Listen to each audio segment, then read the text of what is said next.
യേശു കർത്താവിൻ്റെ നാമത്തിലുള്ള സ്നേഹവന്ദനത്തെ അറിയിക്കുകയാണ്. നമുക്ക് പ്രാരംഭമായി അപ്പോസ്തലനായ പൗലോസ് കൊരിന്ത്യർ സഭയ്ക്ക് എഴുതിയ ലേഖനം 2 കൊരിന്ത്യൻസ് 3-ാം അധ്യായം അതിൻ്റെ 6 മുതൽ 9 വരെയുള്ള വാക്യങ്ങൾ ഒന്ന് വേഗം വായിക്കാം. 2 കൊരിന്ത്യൻസ് 3-6 മുതൽ 9 വരെയുള്ള വാക്യം വായിച്ചാൽ. ഞങ്ങളെ പുതുനിയമത്തിന്റെ ശുശ്രൂഷകരാക്കുവാൻ അല്ലെങ്കിൽ ശുശ്രൂഷകരായി മാറുവാൻ ഞങ്ങൾ എന്ത് ചെയ്തു? പ്രാപ്തരാക്കി. ഞങ്ങൾക്ക് ഈ പ്രാപ്തി ഉണ്ടായത് ഞങ്ങളുടെ ഒരു പരിശ്രമം കൊണ്ടല്ല, ഞങ്ങളെ പ്രാപ്തമാക്കിയ കർത്താവ്. എന്താക്കി മാറ്റി? പുതുനിയമത്തിന്റെ ശുശ്രൂഷകരാക്കി മാറ്റി. അപ്പൊ എന്തായിരിക്കും പ്രസംഗ വിഷയം എന്ന് നിങ്ങൾക്ക് മനസ്സിലാക്കണം. പുതുനിയമത്തിന്റെ ശുശ്രൂഷകനാണെങ്കിൽ അവന്റെ വായിൽ നിന്ന് വരുന്നത് എന്തായിരിക്കും? ആ പുതുനിയമം തന്നെയായിരിക്കും. ഞങ്ങളെ പ്രാപ്തമാക്കി നിർത്തി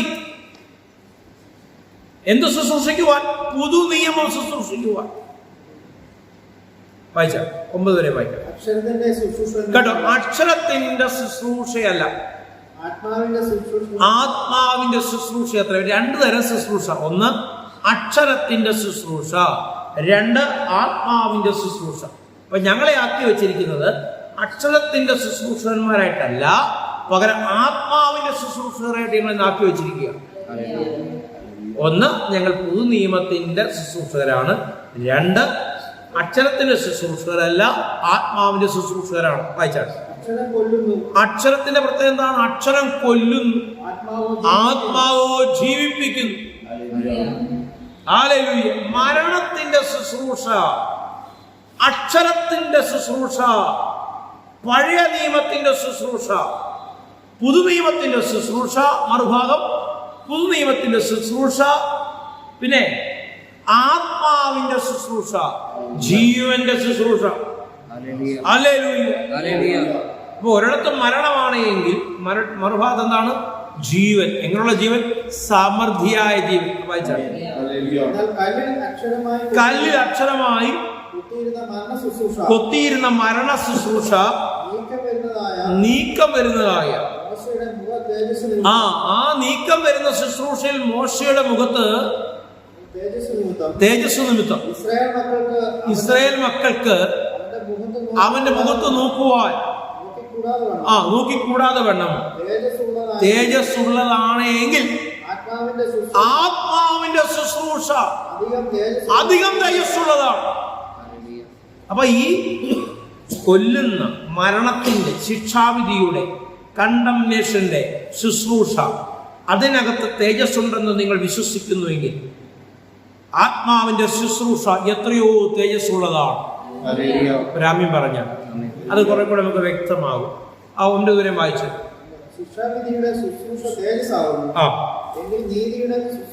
എന്താ പുതുനിയമത്തിന്റെ ശുശ്രൂഷ? എന്താ? നീതിയുടെ ശുശ്രൂഷ തേജസ്സേറിയതാകും.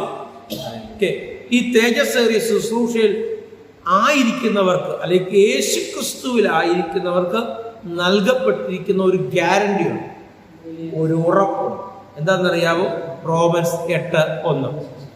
റോമാലേഖനം 8-ാം അധ്യായം 1-ാം വാക്യം. അതുകൊണ്ട് ഇപ്പോൾ ക്രിസ്തു യേശുവിലായിരിക്കുന്നവർക്ക് ഒരു ശിക്ഷാവിധിയും ഇല്ല. അതിന്റെ ഗ്രീക്ക് പരിഭാഷയുടെ അർത്ഥം വെച്ച് പഠിച്ചാൽ നോ, നെവർ. എടുത്ത് സ്ട്രെസ് ചെയ്ത് പറയുക, ഇല്ല, ഒരിക്കലുമില്ല. ശരിയുണ്ടെന്നല്ല കേട്ടോ. ക്രിസ്തുവിൽ നിങ്ങളാണ് എങ്കിൽ നിങ്ങൾ എവിടെയല്ല? ശിക്ഷാവിധിയുടെ ശുശ്രൂഷയ്ക്കകത്തല്ല. അതായത് മിനിസ്ട്രി ഓഫ് കണ്ടംനേഷൻ, അതാണ് ലോ, അതാണ് ഓൾഡ് ടെസ്റ്റ്മെന്റ്. ശ്രദ്ധിച്ചു കേൾക്കണേ. ഓൺലൈൻ മുഖാന്തരം വിവിധ സഭാ ലീഡർഷിപ്പിലുള്ളവരൊക്കെ ഇത് എന്നെ കണ്ടുകൊണ്ടിരിക്കുമ്പോൾ ഇതൊന്നും പൂർണ്ണമായി കണ്ടിട്ടേ നിങ്ങളിൽ നിന്നും പുറത്തേക്ക് കടക്കാവൂന്ന് ഞാൻ ഓർമ്മിക്കുക. Old testament ministry of condemnation, ശിക്ഷാവിധിയുടെ ശുശ്രൂഷ, ശിക്ഷിക്കുന്ന ശുശ്രൂഷ, മരണത്തിന്റെ ശുശ്രൂഷ, ഭയപ്പെടുത്തുന്ന ശുശ്രൂഷ, ഹല്ലേലൂയ. ആശ്വാസം ലഭിക്കാത്ത ഒരു മണ്ഡലം. ഹല്ലേലൂയ. റോമൻസ് 1:16-17. റോമൻസ് 1:16-17 വായിച്ചാണ്. പൗലോസ് പറയാ, സുവിശേഷത്തെ കുറിച്ച് എനിക്ക് ലജ്ജയില്ല.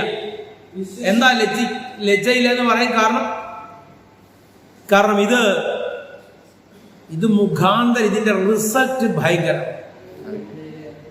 ഒന്നിന്റെ റിസൾട്ട് നാശത്തിലേക്കും ഭയത്തിലേക്കും ഭീതിയിലേക്കും ജനത്തെ ലീഡ് ചെയ്യുമെങ്കിൽ, മറ്റൊരിടത്ത് തകർന്നിരുന്നവനെ, തളർന്നിരുന്നവനെ, ഭയപ്പെട്ടിരുന്നവനെ ചാടി എഴുന്നേൽപ്പിച്ച് ഹാലിൽ ഉത്സാഹമുള്ളവരാക്കി മാറ്റും.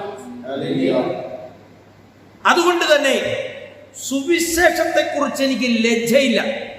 ആരാ പറയുന്നത്? പഴയ നിയമത്തെ ആധികാരികമായി പഠിച്ച, അതിനെ ആഴത്തിൽ മനസ്സിലാക്കിയ പൗലോസ് പറയുക. വായിച്ചാണ്. വിശ്വസിക്കുന്ന ഏവനും, ആദ്യ യഹൂദനും പിന്നെ യവനനും അത് രക്ഷയ്ക്കായി ദൈവശക്തിയാകും.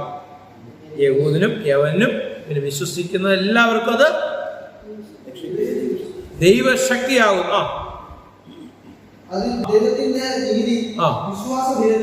വിശ്വാസഹേതുവായി അപ്പൊ എങ്ങനെ ഇതിന്റെ റൂട്ട് എന്താണ്? വിശ്വാസം.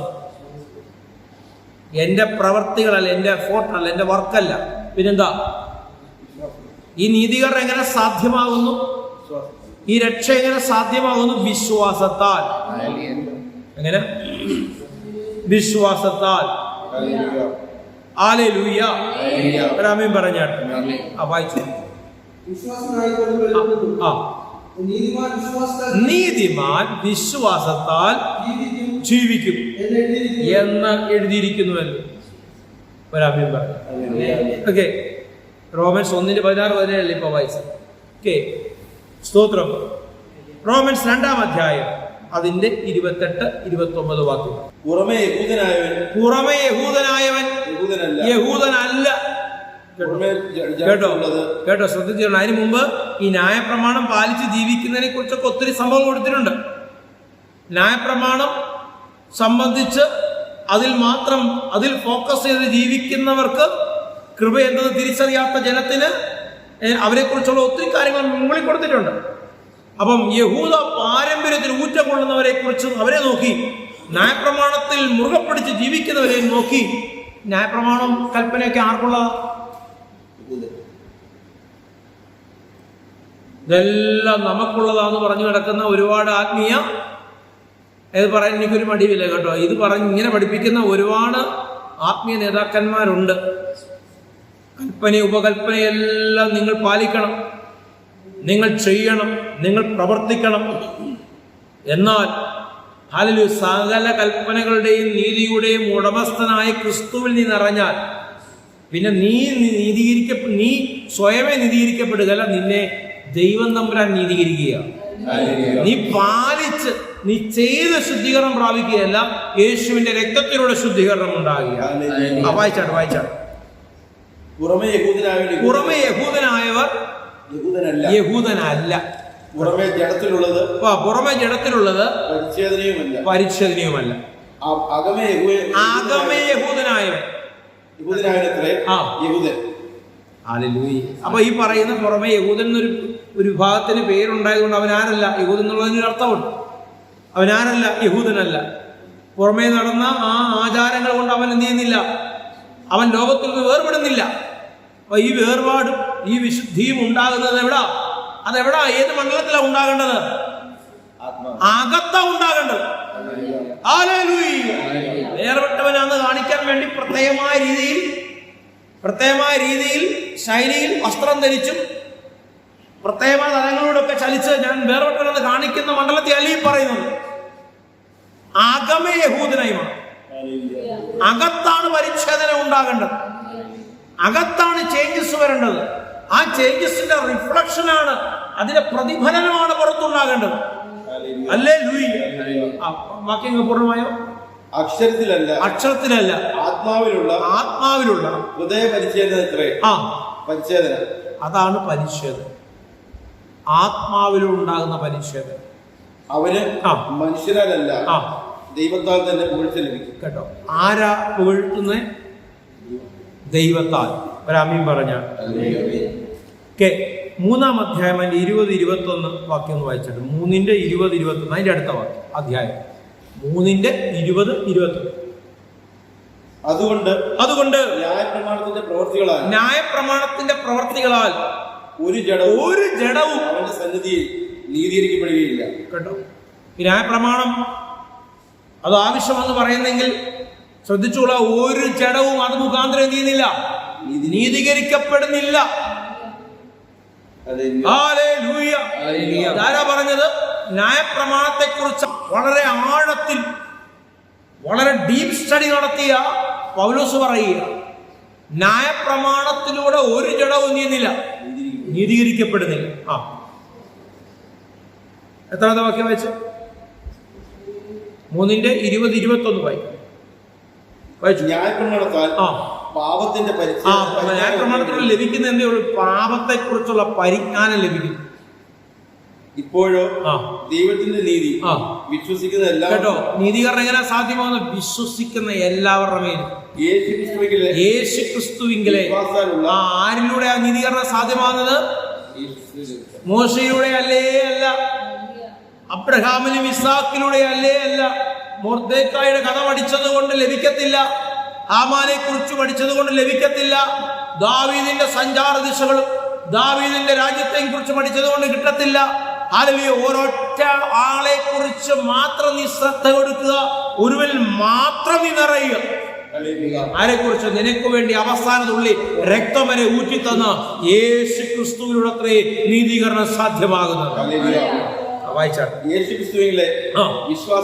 യേശുക്രിസ്തുവിങ്കലെ വിശ്വാസത്താലുള്ള ദൈവനീതി തന്നെ. ഒരാമീൻ പറഞ്ഞാട്ടെ. ന്യായപ്രമാണം കൂടാതെ വെളിപ്പെട്ടു. ന്യായപ്രമാണം കൂടാതെ നീതീകരണം ആരിലൂടെ ഉണ്ടായി?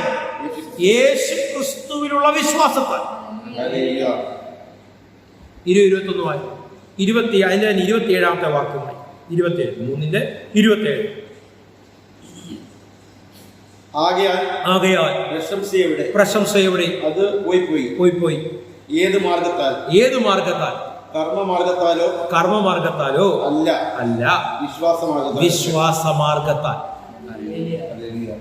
അതുകൊണ്ട് പൗലോസ് പ്രശംസിക്കുന്നവൻ കർത്താവിൽ പ്രശംസിക്കട്ടെ. ഞാൻ നിന്നതല്ല, ഞാൻ പിടിച്ചു നിന്നു. ചില പറഞ്ഞില്ലേ, ഞാൻ വലിയ പോരാട്ടം കഴിച്ചിതുവരെ ആയിരിക്കും. നിങ്ങൾ കേട്ടിട്ടുണ്ടോ അങ്ങനെയൊക്കെ പറയുന്നത്? ഓർത്തോണം, അവൻ എവിടെ നിൽക്കുക? കർമ്മമാർഗത്തിൽ നിൽക്കുക. അയ്യോ, എന്റെ ദൈവം എന്നെ നിർത്തി, ഞാൻ നടന്നതല്ല, അവൻ എന്നെ നടത്തി. ഇതാ കൃപയുടെ പഠനം. എന്റെ ഒരു നല്ല യോഗ്യത കൊണ്ടല്ലേ, എന്നോടുള്ള അവന്റെ ഇഷ്ടം കൊണ്ട്, ആലോ അവന്റെ സ്നേഹം എന്നോട് എന്ത് ചെയ്തു? എന്റെ മേൽ പ്രതിഫലിക്കപ്പെട്ടു. ഒരാമി പറഞ്ഞാട്ട്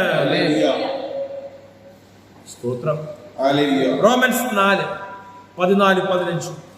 റോമൻസ് 4:14-15. എന്നാൽ ന്യായപ്രമാണമുള്ളവർ അവകാശികളെങ്കിൽ വിശ്വാസം വ്യർത്ഥവും വാഗ്ദത്തം ദുർബലവും എന്ന് വരും.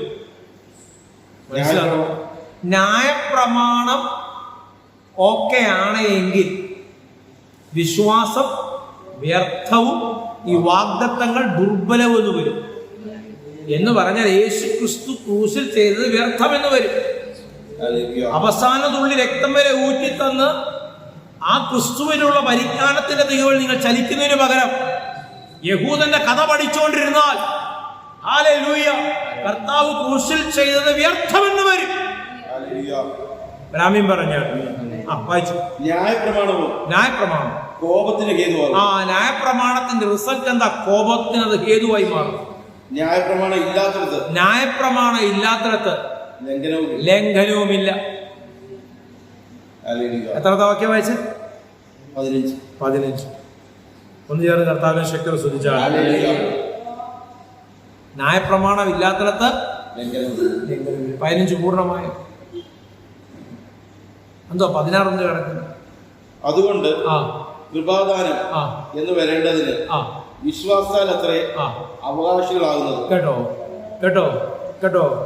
എങ്ങനെ അവകാശികളാകുന്നതിന്റെ ബേസ് എന്താ? വിശ്വാസത്താൽ. ഹല്ലേലൂയ. പവർ ആൻഡ് അതോറിറ്റി, ശക്തിയും അധികാരവും നിങ്ങളുടെ മേൽ വെളിപ്പെടണമെങ്കിൽ ഒറ്റ കാര്യമുള്ള, അകത്ത് വിശ്വാസത്തിന്റെ തീ കത്തണം. എന്റെ ദൈവം എനിക്ക് മതിയായവനത്രേ. എന്റെ എല്ലാ വിഷയങ്ങൾക്കും എന്റെ എല്ലാ പ്രശ്നങ്ങൾക്കും എന്റെ ദൈവം എനിക്ക് മതിയായവനത്രേ. അവൻ വഴി തുറക്കുവാൻ മതിയായവനത്രേ.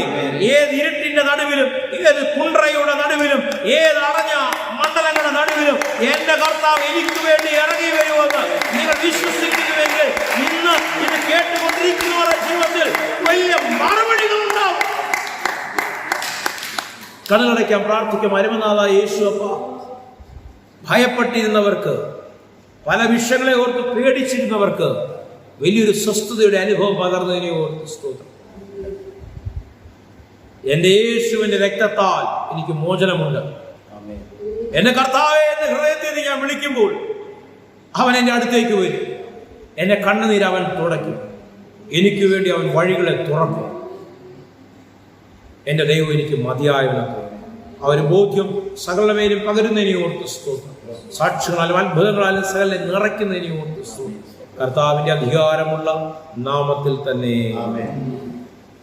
ലാസ്റ്റ് മിനിസ്റ്റർ ദ ബ്രൈറ്റ് ചർച്ചിന്റെ പ്ലാറ്റ്ഫോമിൽ നിന്നുകൊണ്ട് വിളിച്ചു പറയുക, ഏതൊക്കെ പ്രതികൂലങ്ങൾ, എന്തൊക്കെ തലങ്ങൾ നിങ്ങളുടെ ജീവിതത്തിൽ വെളിപ്പെട്ടാൽ നിങ്ങളെ തകർക്കുവാൻ അവയ്ക്ക് കഴിയത്തില്ല.